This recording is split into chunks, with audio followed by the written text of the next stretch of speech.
Эрхэм үзэгчид та бүхэндээ шинэ 7 хоногийн мэндийг айлтган хүргэж байна. Төвөмсгийн DBS телевиз өнгөрөх амралтын өдрүүдийн болон энэ өдрийн аймаг орон нутгийн хэмжээндх онцлог мэдээллүүдийг хүргэхэд бэлэн боллоо. Анхаарлаа хандуулна уу.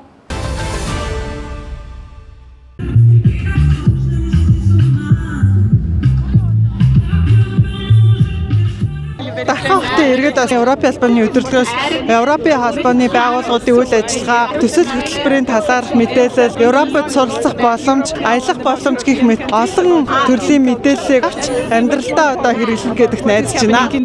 Улаанбаатар буюу одоо Монгол улсын нийслэлээс гадна Дархан хот маань одоо энэ Европын холбооны томоохон одоо институцийн энэ хамтын ажиллагааны өдөрлөгийг одоо энэ хэмжээнд зохион байгуулна гэдэг бол цаашдаа мөн Европын холбооноос хийх одоо хамтын ажил, хөрөнгө оруулалт, зээл тусламжуудыг Дархан хот маань одоо бие дааж хамтарч ажиллах түвшинд ирсэн байна гэдгийг харуулж байгааг том үйл явдал гэж харж ачаал бүгд өгч байгаа юм аа. За өнөөдөр энд одоо 10-аад Европын холбооны улсын элчин сайдууд ирсэн байна.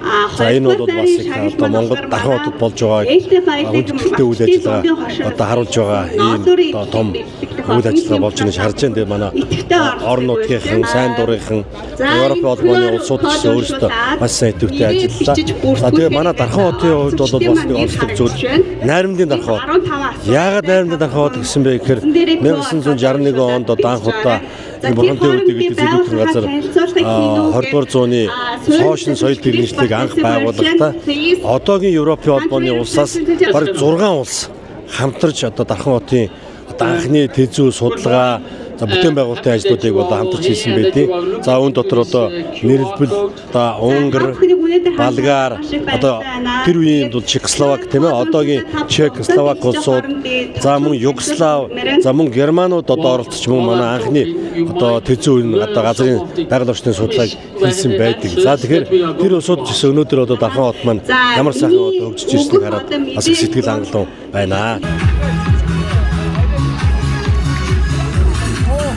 Дархан аймагт Европын холбооны өдөрлөг 2026 амжилттай явагдаж байна. За энэ удаад орон нутагт анх удаа Европын холбооны элчин сайдын яамдууд маань анх удаа өдөрлөгөө зохион байгуулж, за тэр дундаа Дархан аймаг зохион байгуулж байгаа үнэхээр таатай байна. Энэ өдөрлөг зохион байгуулагчнаар манай дарханчууд Европын холбооны элчин сайдын яамдын үйл ажиллагаатай танилцах, за Европын холбооны улс орны соёл, эдийн засаг, за мөн одоо бүхий л одоо үйлдвэрлэж байгаа бүтээгдэхүүн Монголд импортлогдож байгаа бүтээгдэхүүний талаар мэдээлэл авах, за энэ бүтээгдэхүүний талаар танилцуулга авах юм бүрэн боломжтой. Оюутан залуучууд хүүхдүүд маань боловсролын чиглэлээр үйлчлэгээ авах боломжтой. За мөн зөвхөн иргэд маань визний чиглэлээр бас үйлчлэгээ мэдээлэл авах бүрэн боломжтойгоор их онцлог.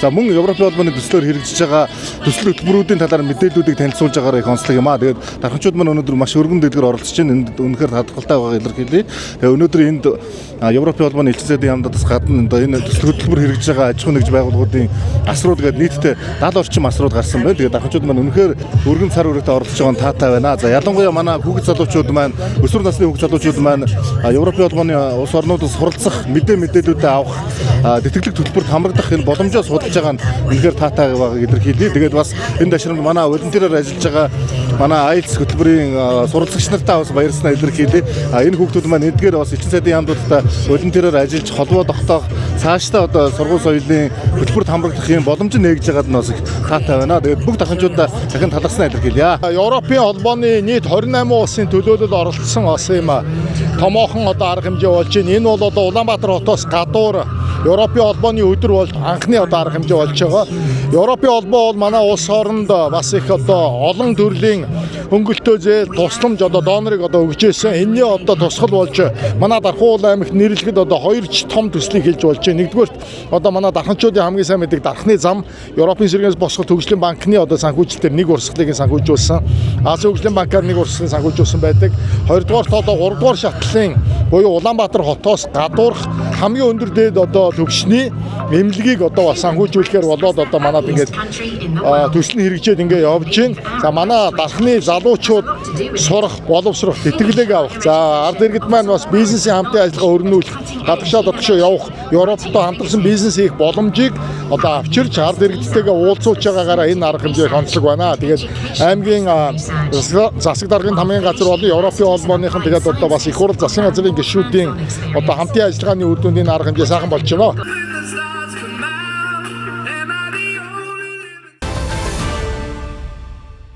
Төвийн бүсийн хөдөө аж ахуйн үйлдвэрлэл эрхлэгчдийн уулзалт зөвлөгөөн Дархуул аймагт зохион байгуулагдлаа.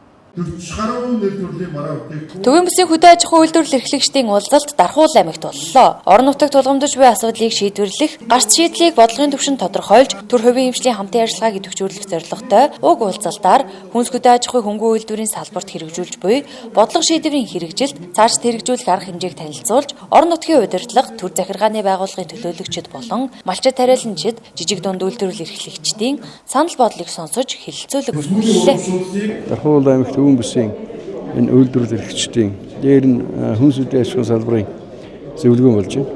3 аймгийн Төв аймаг, Сэлэг манай 3 аймаг. Тэгээд анх одоо юм өргөн бүрэлдэхүүнтэй манай салбарын одоо хүнс үйлдвэрлэгчид байна, жижиг дунд үйлдвэрлэгчид байна, хөнгөн үйлдвэрийн салбарынхан байна. Тэгээд мал аж ахуй газар тариалан мал эмнэлгийн салбарынхан ингээд энэ өргөн бүрэлдэхүүнтэй ингээд 500 хүний зөвлөгөөн зохион байгуулж байна яамнаас. Тэгээд урд нь бол зүгээр яг газар тариаланд ангараа ч юм уу, мал аж ахуйд ангараа ч юм уу хийдэг л байсан. Тэгээ энэ жил бол ийм өргөн бүрэлдэхүүнтэй хийж байгаамаа.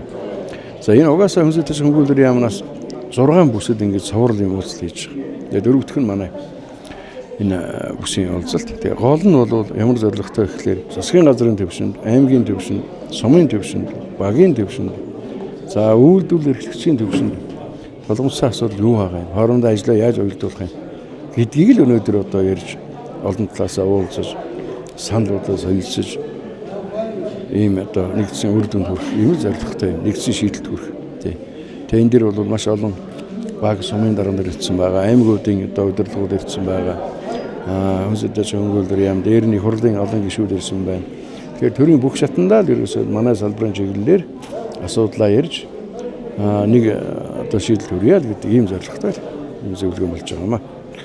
Монгол улсын хэмжээнд 2025 онд 86.9 их найт төгрөгийн дотоодын нийт бүтээгдэхүүн үйлдвэрлэснээс төвийн бүсэд 9.6% нь ногдож байна. Жижиг дунд үйлдвэр, үйлчилгээ эрхлэгч хуулийн этгээдийн тоог бүс аймгаар гинтгэсэн мэдээллээс харахад улсын хэмжээнд 82,471 аж ахуй нэгж бүртгэлтэй байгаагаас Дархуул аймагт 1821, Сэлэнг аймагт 1567, Төв аймагт 1054 аж ахуй нэгж байрлаж үйл ажиллагаагаа явуулж байна. Харин газар тариалангийн салбарт нийт тариалан эрхлэгч аж ахуйн нэгж бүртгэлтэй байгаагаас Сэлэнг аймагт 339, Төв аймагт 288, Дархуул аймагт 50 аж ахуй нэгж үйл ажиллагаагаа явуулж байна. Мөн манай улс 15,023 тариалан эрхлэгч өргөтэй бөгөөд үүнээс Сэлэнг аймагт 2044, Төв аймагт 1742, Дархуул аймагт 503 өрх газар тариалангийн үйлдвэрлэл эрхэлж байна. Хөдөө аж ахуйн салбар, хүнсний салбар дээр Барилгын салбарын 100 жилийн яг тохиолдуулан Төвийн бүсийн үзэсгэлэн 2026 барилга экспо Дархан хотноо зохион байгуулагдаж байна. Үзэсгэлэнд Төвийн бүсийн аймагуудад шинэ технологи, шилдэг инновацийг нэвтрүүлэн төсөл хөтөлбөрүүдэд хэрэгжүүлж байгаа шилдэг 70-80 гаруй барилгын компаниуд төдийгүй. Барилгын материал үйлдвэрлэгч, дотоод гадаадын аж ахуйн нэгжүүд оролцсон чанар стандарт, орчин үеийн бүтээц хийцэлүүдээр оролцож байна. Ерөнхий эвэн цэцэгч чанараар үнцний бүтээж, цогц шийдлэр 5 тухыг урлаж байгаа. Хан оргил апартмент төслийг хэрэгжүүлэгч, тэрхэн оргил констракшн компани ажиллаж байна. Тус компани барилгын анхны төслөө хэрэгжүүлж байгаа хэдий ч энэ салбарт импортыг орлох, дотоодын бүтээгдэхүүн үйлдвэрлэлээр хэдийнэ барилгын салбарт танигдсан арматур, хөнгөн блокны үйлдвэрлэл явуулдаг бүс нутгийн ханган нийлүүлэгчдийн нэг юм а. Сүүлийн үеийн техник технологи ашиглан олон улсын чанар стандартад нийцсэн импортын бүтээгдэхүүнийг орлох үз, арматур төмрийг үйлдвэрлэж, бүтээгдэхүүний бүс нутагтаа болон нийслэлийн 60 гаруй барилгын төсөлд нийлүүлж байна. 2026 онд дархан барилга, материал импекс нэгдэл байгуулж бүгд найрамдагт дард улсын Ляншан компанийн иж бүрэн тоног төхөөрөмж бүхий жилдээ 150,000 м3 бүтээгдэхүүн үйлдвэрлэх хүчин чадалтай хөнгөн блокийн үйлдвэрийг мөн Дархуул аймгийн хонгор сумд ашигланд оруулахаар бэлэн болжээ. Энэ мэдчилэн та 2 хоногийн хугацаанд Төвийн бүсийн барилгын салбарыг нэг дороос цогцоор харж танилцах бүрэн боломжтой. Экспоны ерхий зохион байгуулагчаар Дархуул аймгийн барилгачдын холбоо ажиллаж байна. Орон сууц барилгын материал, за амны орон сууцны үнгүү зөвлөгөө мэдээлэл, ногоон байгууламж, инженерийн дид бүтэц, барилгын инженерчлэл тийм ээ. За хэмжилт, за геодезийн хэмжилт гэдэг ингээд за дотор интерьер дизайн, гадна ландшафт гэдэг ингээд олон талыг оролцуулж байгаа юм онцлогтой байгаа. Өргөн цар өрөөнд энэ том талбайд ингээд 3000 м2 талбайд үзэгчдийн ингээд зохион байгуулж байгаа нь онцлог байна. За мөн ажил мэргэжлийн одоо уралдаан бас барилгын салбарын 100 жилийн огт ажил мэргэжлийн уралдааныг одоо зохион байгуулж байна. Ерөнхий үе төсвөөр ажиллаж байгаа хан оргил төслийнхэнтэй одоо маш их баярлж байна. Нийт оролцож байгаа бүх хүмүүстээ одоо маш их баярлалаа. Тэгээ өнөөдөр маргааш ингээ 2 өдөр одоо Дархан аймгийн нийт иргэд үнэн зөв мэдээлэл нэг доороос аваарай гэж хүсье. Манай Дархан барилга цэгийн нь энэхүү төвийн бүсийн барилга экспот нийтдээ 6 төслийг онцолж оролцож байгаа. За энэхүү 6 төсөл дээр маань хямдрал болон урамшууллууд бодитоор 20-с 100 сая төгрөгийн хөнгөлтийг эдлэх боломжтой. Мөн экспоны 2 өдөр захиалснараа бас бэлэгтэй урамшуулалттай худалдаанууд явагдаж байгаа гэдгээр бас давуу талтай байгаа. Энэхүү төслүүд маань бүгд 60-аас дээш хувийн гүйцэтгэлтэй 100% болсон байгаа төслүүд байгаа гэдгээр бас онцлог юм. За тэгээд ер нь бол барилга экспогийн чинь ерөөсөө гол зорилго нь нэг доороос олон төслийн мэдээллийг авахд байдаг шүү дээ. Тэгэхээр та бүхэн маань манай бүүтэн дээр ирж зочлоод 6 төслөөс гадна нийт манад хариуцдаг 13 төслийн мэдээллийг нэг доороос авах боломжтой. За мөн энэхүү 2 өдөр бас бусад төслүүдийн ч гэсэн мэдээллийг авах боломжтой гэдгээр бас өндөр ач холбогдолтой болов гэж бодож байна. Төвийн бүсийн барилга экспод төвийн бүсээ сонгогдсон улсын их хурлын гишүүн төрийн байгуулалтын байнгын хорооны дарга Болдын Жавхлан оролцож Дархан аймгийн барилгын салбарын өмнө тулгамдсан асуудлын хүрээнд дараах онцлог мэдээллийг хүргэсэн юм а. Сүүлийн жилүүдэд Дархан хот руу одоо барилгын салбарын хөрөнгө оруулалт, барилгын салбарын шинэ инновац стандарт, за мөн захиалагч надасаач тэр хөрөнгө оруулагч надасаач тэр нэлээд эдийн засгийн төвлөрөл бий болж байна. Дархан хотод бол одоо хамгийн тулгамдсан асуудал барилгын салбарт энэ дэд бүтц болж ирж байгаа. Манай Дархан хотын маань одоо дулааны захиргааны стандарт 75 тийм ээ. За дулаанд 220 орчим байдаг. За тэгвэл өмнө бид одоо энэ төгөөсөн маань 30% стандарт нөөцтэй явуулсан гэсэн одоо айлтны нөөцөөр ороод эхэлсэн. 2-3 жилийн дараа энэ нөөц бүгдээ дуусна. Бид дахиж одоо барилгын салбарыг цааш нь өргөжүүлж хэлэх ийм боломж маш хязгаарлалт болж байна. Ийм учраас та бүхэндээ дуулах сонирхол юм бол одоо Дархан хотод энэ дулааны цахилгааны шинэ үйлсүүдийг бий болгох энэ одоо тусал рүүгээ бид анцуу шамдан орсон байгаа. За энийг одоо бүтээн байгууллагын одоо төсвийн хөрөнгө оруулалт, за гадаадын шууд хөрөнгө оруулалт, төрийн үйлчлэг, түншлэг маш олон одоо хэлбэрээр бид эрэл хайрууд хийж маш боломж байна. Салбарын шилдэг шийдлүүдийг нэгтгэх зорилготой Төвийн бүсийн барилга экспо 2026 үзэсгэлэн 2026 оны 5 дугаар сарын 23-24-ний өдрүүдэд Дархан аймаг 14 дугаар хороолол Нео центрт зохион байгуулагдаж байна. Мандах их сургуулийн Дархан аймаг дахь салбар сургууль 26 дахь удаагийн төгсөлтийн эрдмийн баяраа зохион байгууллаа. Дэлгэрэнгүй мэдээллийг хүлээн авч үзсэн үү? Мандах их сургуулийн Дархан аймаг дахь салбар сургууль нь Нягтлан бодох бүртгэл хөтөлбөрөөр өдрийн болон ичнээ сургалт явуулж хөдөө орон нутагт чадварлаг мэргэжилтэн бэлтгэхэд хувь нэмрээ оруулан ажиллаж байна. 5 дугаар сарын 25-ны өдөр 26 дахь удаагийн эрдмийн баярын үйл ажиллагаа ёслол төгөлдөр зохион байгуулагдлаа. 2025-аас 2026 оны хичээлийн жилд 15 оюутан амжилттай төгсөж диплом ингрийн тэмдэгэ гардан авч ёс зүйн тангараа өргөлөө. Тэгэхээр манай сургуулийн одоо үйл ажиллагааны гол цөм нь бол чанар байдаг. Чанартай мэргэжилтэнгүүдийг бэлтгэж гаргана. Төгсөж гараад хамт олондоо одоо оюунлаг үнэлэг за хамтарч ийм одоо мэргэжилтэн байх ёстой гэдэг ийм одоо үнэт зүйлийг дагаж мөрддөг ийм сургуулийн хэмжээнд болон олон улсын хэмжээнд одоо магадлал итгэмжлэгдсэн эдгээр хөтөлбөрүүдээс гадна бас энэ үндсэн хөтөлбөрүүд бас хавсрах мэргэжлийг бас хүүхдүүдэд эзэмшүүлдэг.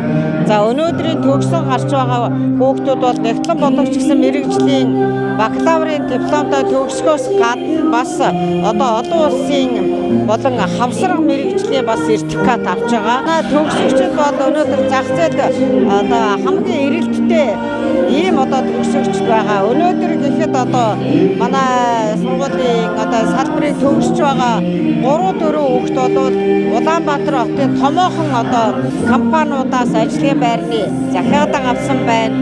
За бас нэг онцлог энэ жилийн төгсөгчд байна. Олимпиадад орсон нийт хүүхдүүд бол одоо топ 10 оюутны хүүхдүүдийг шалгаруулдаг. За энэний 1-р байрыг бол 2 удаа хүртсэн Номин Дар гэдэг одоо хүүхд болоод төгсөж байна. За багаараа болоод энэ 20 дугаар олимпиадаас алтан медаль авсан. Ийм одоо их амжилт гаргасан хүүхдэд төгсөж байна. За манайх сургуулийн дархан салбар сургуулийн 26 дахь төгсөлтийн арга хэмжээ өнөөдөр болж байна. За ингээд нийт төгсөж байгаа нийт төгсөгчтэй болон энд хүрэлцэн ирсэн эцэг эхчүүд бүгдэнд нь халуун баярын мэндийг хүргье. Өнгөрсөн хичээлийн жил манайх маш олон амжилттай жил болж өнгөрлөө. Тухайлбал Нэгтлэн Баатар бүртгэлийн улсын олимпиад нийт ихтэй сургуулиудын дунд зохион байгуулагддаг энэхүү олимпиадад манай сургуулиуд баг хамтаа олноороо тэргуун байр, хувийн дүнгээр тэргуун байр үзүүлсэн амжилтыг үзүүллээ. Энэхүү амжилтыг үзүүлсэн Нэгтлэн Баатар бүртгэлийн 4-р курсын оюутан Номон Дар маань хошоо авраг болсон маш том үйл явдлаа. За мөн эрдэм шинжилгээний уралдаанд маш амжилттай оролцсон, татварын олимпиадад амжилттай оролцсон, спортын тэмцээнд амжилттай оролцсон гэсэн мэтлэн маш олон одод амжилтыг үзүүлсэн жил байлаа. Мөн Эрдэнэ баярын үйл ажиллагааны үеэр Нэгтлэн Баатар бүртгэлийн 17 дугаар олимпиадад багийн дүнгээр тэргуун байр эзэлсэн багийн хамт олон чагнал гартууллаа. Мөн Smart Accounting санхүүгийн системээр кейс дадлага амжилттай хамгаалсан тул бүх төгсөгчдүүд батламж сургалтад хөнгөлөлтөд хамрагдах эрхийн бичиг гартуулаа өглөө. Мандах их сургуулийн дархан салбарыг Нэгтлэн Баатар бүртгэл чиглэлээр төгссөн. Сурж байгаа хугацаанд маш олон амжилтууд уралдаан тэмцээн олимпиадад оролцсон. За үүнээс ярьж үзвэл улсын олимпиадад топ 7-д орсон. 2 удаа авралсан тийм багаараа бас тэргуун байр энэ жил эзэлсэн. За тэгээд мөн энэ амжилтын ард манай сургуулийн захиргаа багш нар эцэг эх гэр бүлийнхээ маш их баярлалаа гэж хэлмээр байна. Би манай их сургуулийн дархан дах салбарыг 4 жилийн хугацаанд сурч төгсгөлөө. Энэ 4 жилийн хугацаанд болохоор Нэгтлэн Баатар бүртгэлийн 26-27 дугаар олимпиад, 26 дугаар олимпиад хувийн дүнгээр 7 дугаар байр, багийн дүнгээр 2 дугаар байр, 27 дугаар олимпиадад болохоор хувийн дүнгээр 4 дугаар байр, багаараа алтан медаль авсан байгаа. Миний хувьд болохоор нөгөө багаасаа санхүүгийн юм болгоо бодсон байсан. Тийм учраас тэгээ манай их сургуулийг их сайн сургууль гэж сонсоо. Тэгээд ер нь бол хотын төгжрөл тоглолтын стресс төгжрөл зүгээр дархан салбарын байдгийг мэдээ тэгээд дарханд ирсэн байгаа. Тэгээд ангийнхандаа болсон нийт төгсөгчдөө тэгээд ирээдүйд нь ажлын их амжилтыг хүсэн өрөөрөө. Та бүхэн чадварлаг мэрэгчлэг болсон үуч бол нийтэд итгэлтэй байна. Баярлалаа. Монголын оюутны холбооны хүндэт оюутан тэмдгээр 2 оюутан шагнагдаж, спортын зэргийн үнэмлэхээ 6 оюутан гарт авлаа. Нийт төгсөгчдүүд баяр хүргэж амжилт хүсье. Нэгтлэн Баатарчин ёс зүйг чам сахиж. Дараагийн мэдээ Дархуул аймгийн хүүхэд хөгжлийн ордны дэрэгдэх өсвөрийн сэтгүүлч дугуйлан 2025-аас 2026 оны хичээлийн жилийн тайлан төдөрлөгөө амжилттай зохион байгууллаа. Сүүлийн жилүүдэд сошиал медиа өсвөр үеийн хэмжээлгүй бүх насны хүмүүсийн өдөр тутмын амьдралын хэсэг болоод Дархуул аймгийн хүүхэд хөгжлийн ордны дэрэгдэх өсвөрийн сэтгүүлч дугуйлангийн 2025-аас 2026 оны хичээлийн жилийн тайлан төдөрлөг амжилттай зохион байгуулагдлаа. Тус өдөрлөгт 60 гаруй эцэг их сурагчид оролцож дугуйлангийн сурагчдын 1 жилийн хугацаанд хийж бүтээсэн мэдээ сурвалжлах, контент бүтээлүүдтэй танилцсан юм а. Сурагчид өөрсдийн бэлтгэсэн мэдээ ярилцлах сурвалжилгаа тайлагнан хүргэж, сурсан мэдлэг эзэмшсэн ур чадвараа олон нийтэд танилцууллаа. Энэ хичээлийн жил дугуйлангийн шилдэг 4 сурагч сургалтын амжилттай төгсөж батламжаа гардан авсан нь арга хэмжээний онцлог үйл явдлын нэг байлаа. Төгсөгч сурагчид сэтгүүл зүйн анхан шатны мэдлэг, мэдээ бичих ур чадвар, камерын өмнө ажиллах болон багаар хамтран ажиллах чадвараа амжилттай эзэмшжээ. Өнөөдөр бид Дархуул аймгийн хүүхэд хөгжлийн ордны өсвөрийн сэтгүүлч дугуйлангийн 2025-аас 2026 оны тайланд өдөрлөгт хорон цаглаад байна. Сайн байцгаана уу, өсвөрийн сэтгүүлч дугуйлангийн сурагч Тэлмүн байна. За энэхүү өдөр төгсөж гин. Тэгэд жил хагасын хугацаанд маш олон авьяас чадваруудыг суралцаад өөртөө ихтэй болоод олон байгууллагатай хамтарч ажиллаад өөрийгөө илүү сайн хурцлж чадсан гэж бодож байна. Тэгээд энэ олон боломжийг олгосон хайртай багштай баярлалаа гэж хэлье. Сайн байцгаана уу, өсвөрийн сэтгүүлч дугуйлангийн сурагч талзууд байна. Тэгээд сэтгүүлч хаан дугуйланд яваад тэгээд 1 жил гаруй болсон байна. Тэгээд төгсөж байгаа баг уйлгаа тэгээд сэтгэл амар өндөр байна. Анх орж ирэхдээ би амар бондор байсан. Тэгээд сэтгүүлч хүний ингээд гаднаасаа бас харагдах өнцг нь бас их чухал гэдгийг бас багшаасаа ойлгосон. Тэгээд бас өөрөө ялан дийлж тэгээд энэ жил гаруй явсан бас бондор талзуудаа бас баярлаа. Тэгээд бас багштай хайртай шүү гэж хэлмээр байна. Мөн өвдөрлөгийн үеэр Төвийн бүсийн ДБС телевизийн сэтгүүлч редактор Бодгирэл хүрэлцэн ирж сурагчдад баяр хүргэн амжилт хүсэж үг хэллээ. Тэрбээр өсвөрийн сэтгүүлчдийн идэвх санаачлах, хөдөлмөрч бүтээл байдлыг өндрөөр үнэлж, цаашдын сурлах хөдөлмөрт нь амжилт хүслээ. Тайлан төдөрлөг нь хүүхэд багчуудын авьяас чадвар, өөртөө итгэх итгэл, харилцаа хандлага болон багаар ажиллах ур чадвар хэрхэн өсөн хөгжсөнийг илтгэсэн үр өгөөжтэй арга хэмжээ болсон юм а. Төвөмсийн мэдээллийн хөтөлбөр үргэлжилж байна. Дараагийн мэдээ Кодомо боловсролын төвийн Рубик шооны төвөмсийн аврах шалгаруулах тэмцээн өнгөрөх амралтын өдөр зохион байгуулагдлаа.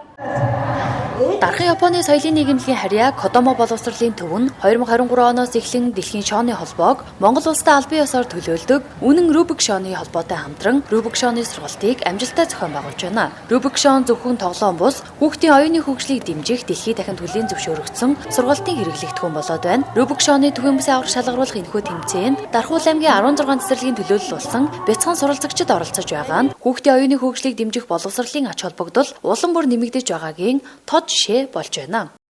За бид бүхэн болохоор Дархан одоо яг албаасны 3 дахь удаагийн тэмцээнийг зохион байгуулж өнөөдрийн тухайд гэх юм бол нийтдээ 150 гаруй тамирчин маш ихээр ингэж нэмж оролцож байгаа албаасны 7 төрөл болж байна.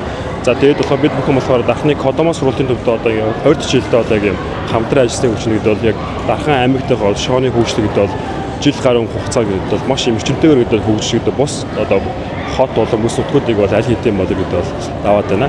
Сорбон самбин болохоор яг хүүхдийн нэг хичээл сургууль буюу одоо жишээ математик талд одоо маш юм тооцоолын талд маш давуу тал гэдэг шоолохор хэсгээр буюу логистик хэлгээ болон төвчээр гэдэг юм хамтан ингэж маш сайн хүүхдэд сургадгаараа буюу давуу талтай одоо буюу гэдэг бол нөгөө хоёр талд одоо сургалтын хөтөлбөр гэдэг бол нөгөө бас хэрэгжээд гэдэг амжилттай явж байгаа тав үр дүн гэдэг бас энэ тэмцээнээс бас харах боломжтой гэсэн. Нөгөө дэлхийн шооны холбооны төлөөлөгч бол Монгол улсад ганцхан байдаг. За тэр төлөөлөгч маань болохоор үнэн Рубик шооны хамт олон маань байгаа. За бид нар үнэн Рубик шооныхаа хамт олондоо 2-оос 3 жилийн өмнөөс хамтран ажиллаж байгаа. За анх энэ тэмцээн маань 50-аас 60 хүүхдийн оролцоотой эхэлж исэн бол за өнөөдөр 2 дахин ихсэн буюу 140-аас 150 хүүхдийн оролцоотой явж байгаа маань хүүхдүүдийн маань Рубик шоог сонирхох идэх оролцоо сайжирсны шинж байна гэж бодож байгаа. Хангуул аймгийн 10-аад цэцэрлэгийн 5 настангууд маань нэмэлтээр орж байгаа. За тэгээд 5 настай 6 настай хүүхдүүд маань 3-тай шоо, 2-той шоо, 3-ын шоо буюу Pramix гэсэн төрлөөр оролцож байгаа. Рубик шоогоор хичээлдэх ер нь ач тусыг мэдэрч байгаа. Залуу үеийн эцэгчүүд маань ихээр нэмэгдэж байгаад бол бидэд маш их баяртай байгаа. За нийт оролцож байгаа хүүхдүүдтэй бол амжилт хүсье. Кодомо боловсролын төвийн Рубик шооны сургалт нь хүүхэд бүрийн нас онцлог тохирсон арга барилаар явагддаг бөгөөд суралцагч хүүхдүүдийн тоо жилээс жилд өсөн нэмэгдэж байна. Манай хүүхэд 5 дугаар цэцэрлэгт явдаг. Манай 11 сараас хойш шоогоор хичээлж эхлээд одоогийн байдлаар 3 төрлийн шоо сурчаад одоо ингээд тэмцээнд ороод байж байна. Самбигараа бол 2 жил болж байна. Энэ шоогоороо бол одоо 6 сар л сурч байна. 3 төрлийн шоо, 2-той шоо, 3-той шоо, 3-ын шоо 3-аар хичээлээд одоо ингээд тэмцээнд ахныхаа тэмцээнд ороод байж. Хүүхдийн шитгэн бодох чадвар айгүй өөрчлөгддөг юм уу гэж би бодсон шүү дээ. Айгүй энэ Кодомод явснараа хүүхд сургуулийн анхан шатны юунд бол айгүй хэрэгтэй юм байна л гэж би ойлгож байна. Айгүй богино хугацаанд айгүй сайн сургадаг. Хүрд мөрд одоо тэр тоо бодох тал дээр бол бүх хүрдээ чэйжсэн нэмэг хасах үржих бах бүгдийн энэ Кодомо маань зааж өгсөн болохоор би үргэлжлүүлээд түүгөө явуулна л гэж бодож байна. Мама төрсөн дөр 5 настай. 3 сар, 2 сар, 2 сар. Би тэсэлээ дуртай. Эцэлээ дуртай. Пастертай байлаа. Шоо хэдэн минут нэвлэсэн? Би 3 сар 56 ангууд илүүснэ. Тэмцээний үеэр хүүхдүүдийн өөртөө итгэлтэй байдал, хурд хичээл зүтгэл нь эцэг эхчүүд болон сургууль хүмүүжүүлэгч нарын баяр багтлыг төрүүлж байна. Энэ өдөр бол зөвхөн тэмцээн бус, хүүхэд бүрийн өөртөө итгэх итгэл ассан, ирээдүйн оюунлаг Монголын эхлэл болж буй үн цэнтэй өдөр юм а. Цаашаа Дархан Японы соёлын нийгэмлэгийн Кодомо боловсролын төв нь хүүхэд бүрийг зөвхөн мэдлэгтэй бус, төвчээртэй, бүтээл сэтгэлгээтэй, өөртөө итгэлтэй иргэн болгон төлөвшүүлэхэд чиглэсэн чанартай сургалтуудыг тогтмол зохион байгуулах юм байна. Дараагийн мэдээ Дархан сумын 3 дугаар багт замын өргөтгөл шинжилгэлийн ажил хийгдэж байгаатай холбогдуулан Дарханы дулааны сүлжээ төрийн өмчөд тавьцаад компани авто зогсоолын асуудлаа шийдвэрлэлээ.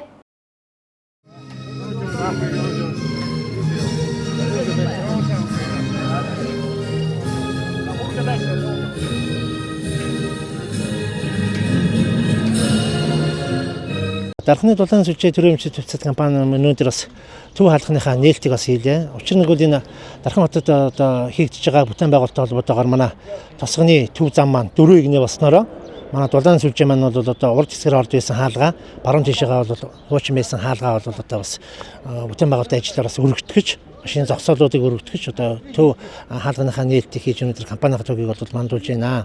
Тэгэхээр бол цаашдаа бол одоо дулааны хэрэглэгчд маань болохоор дулаан сүлжээнээр хийж үйлчлүүлэхтэй одоо баруун талын буюу хуучин одоо орж исэн хаалгаар уу зогсоолоор хийж бол одоо машины зогсоолууд бол бэлтгэгдсэн байгаа. Энэ дээр зогсоод ажил үйлчлэх авахар ийм ажлууд хийгдэж байна. Дархан сумын 1 2 3 дугаар агийн замын өргөтгөлтэй холбоотойгоор бас дулаан сүлжээ маань төв хаалганыхаа одоо хэрэгжигчдийн орж гардаг баруун талын хаалгаа нээж төв хаалгуулсанд уялдуулаад хангамж үйлчлэгийн хилцсэн маань энэ төв хаалганы уртлах одоо зогсоолын ажлыг бол бүрэн хариуцж бүтээн байгуулалт ажлууд хийгдсэн байгаа. Энэ бол одоо хэрэглэгчд болон ажилчдын зогсоолыг бол бүрэн шинчилж шинээр бол одоо зогсоолууд бол хийгдсэн байгаа. Мөн одоо бас хаалганы бас бүтээн байгуулалтын харуулын одоо орж гарах хэсэг бол барилгын ажлын засвар үйлчлэгийг бол одоо бас бүрэн хийсэн байгаа. За энэ ажлыг бас энэ тодорхой хугацаанд одоо үр бүтээлтэй хийсэн одоо байгууллагынхаа одоо хангамж үйлчлэгийн хэлтсүүлэн бусад холбогдох одоо хамтарч ажилласан одоо хамт олондоо бас ажил амжилтыг хүсье.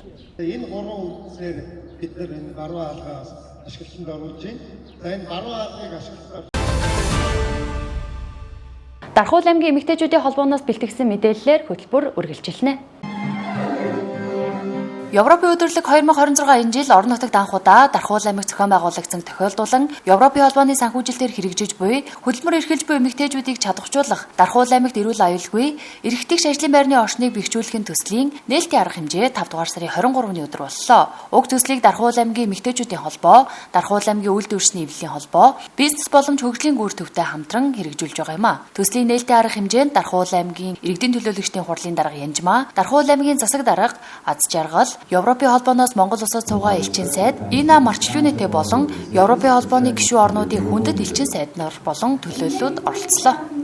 Эмэгтэйчүүдийн холбоо ганцчимэг даргатай хамт олон Европын холбооноос бол шинэ төслийг Дархуул аймагтаа нутагшуулан оруулж ирж байгаа. Ажлын байран дээрх одоо эмэгтэйчүүдийн эрхтгч байдлыг хангах, тэднийг чадваржуулах, хөдөлмөр аюулгүй байдал, за эрүүл ах уй, аюулгүй байдалтай холбоотой хэрэгжих энэ төсөл бол зөвхөн эмэгтэйчүүд гэхээсээ гадна одоо бас эмэгтэйчүүд, эрэгтэйчүүдийн хоорондын харилцаа, ажил олгогч, ажил эрхлэгч хоорондын харилцааны мэдрэмжгүй гендрийн энэ үйлдэлийг одоо бууруулах, гендрийн мэдрэмжтэй ийм хот байхад одоо уриалсан ийм төслөө. Тэгээд Европын холбооны өдөрлөг Дархан аймагт зохион байгуулагдж байгаа нь бол тэгээд Монгол улсад анх удаага орон нутагт зохион байгуулагдж байгаа энэ явдал бол дарханчуудын хувьд маш том урам зориг, эмэгтэйчүүдийн хувьд маш одоо том ихтгэл үнэмшлийг өгж ийн гэж ингэж харж байгаа. Тэгээд Европын холбооны сайд, элчин сайд одоо Дархан аймагт өөрийн биеэр ирээд өнөөдөр төслийн нээлтийн арга хэмжээнд оролцлоо. Аймгийн удирдлагууд бас босод одоо Европын холбооны улс орнуудын ирсэн элчин сайд нарын хамтаар 17 сайд ажиллаж байгаа шүү дээ. Тэгээ эдгээр сайд нарын хамтаар энэ нээлтийн арга хэмжээнд оролцлоо. Төсөл хэрэгжүүлэгч байгууллагата ажлын амжилтыг хүсье. Эмэгтэйчүүдтэй, мөн эрэгтэйчүүдтэй одоо гендрийн мэдрэмжтэй шийдвэр гаргалтыг хийж хамтран эрхтгч байдлаар ажиллаж амьдрахыг уриалж байна. Эмэгтэйчүүдийн хөдөлмөр эрхлэлтийн орчныг сайжруулах төслийн маань бас албан ёсны нээлт болж байна. Дархуул аймгийн эмэгтэйчүүдийн холбоо, за эмэгтэйчүүдийн ордон маань сүүлийн 60 гаруй жил оюуны өргөө, соёлын өргөө, эмэгтэйчүүдийн манлайлалын өргөө байсан. Энэ үнд зүйлийг 60 гаруй жил энэ ордноос түгээн дэлгэрүүлж ирсэн бол одоо энэ төслөөрөө дамжуулан бидэнд тархны одоо төсөл сонгогдсон 18 байгууллагын ажлын байран дээр нь очиж энэ үнд зүйлээ түгээн дэлгэрүүлэх боломжтой болж байгаамаа. Тэгээд энэ төсөл маань 3 жилийн хугацаанд Дархуул аймагт хэрэгжин төслийг Дархуул аймгийн үйлдвэрчний эвлэлийн холбоо болон бизнес хөгжлийн гүр төрөмс байгууллагууд хамтран хэрэгжүүлж байна. Бизнес боломж хөгжлийн гүр төв гэж төв маань 11 дэх жилдээ ялангуяа энэ ажлын байрны орчныг сайжруулах, бизнесийн орчныг одоо эдийн засагт үзүүлэх чадхыг нэмэгдүүлэх чиглэлээр бол үйл ажиллагаа явуулдаг ийм байгууллага байгаа. Жил бүр Улаанбаатар хотод зохион байгуулагддаг Европын өдөр гэдэг энэ арга хэмжээ маань бол өргөжин анх удаага бас орон нутагт болж байгаагаар онцлог байна. Тэгээд энэ бол Дархан аймаг өөрөө олон улсад бас нээлттэй олон улсын зах зээлд одоо өрсөлдөхөөц ийм орчныг ажлын байрны орчныг бүрдүүлэхээр зорж энэ эдийн засгийн одоо орчныг бэхжүүлэх, нэмэгдүүлэх зорилгыг тавьж ажиллаж байгаагийн одоо сүүлийн жилүүдэд ажиллаж байгаа зорилтууд нас энэ зүйлд хүрэх ийм эхлэлүүдийг тавьж байгааг бас бодтойгоор харуулж байгаа ийм арга хэмжээ гэж би бас бодож байна. Тэгээд нийт сайханчуудаа тэгээд Европын өдөрлөгт зорин ирж байгаа одоо олон аймагаас олон Улаанбаатар хотоос олон байгууллагууд бас зорин ирж байгаа. Тэгээд эдгээр хүмүүсүүдэд бас энэ өдрөө сайхан өнгөрүүлээрэ. Тэгээд Европын олон одоо соёлуудтай танилцсан юм өдөр байгаарай гэж хүсье. Дархуул аймагт эрүүл аюулгүй эрхтгч гендрийн мэдрэмжтэй ажлын байрны соёлыг бий болгох энэхүү төсөл нь 2026-аас 2029 онд үргэлжилнэ.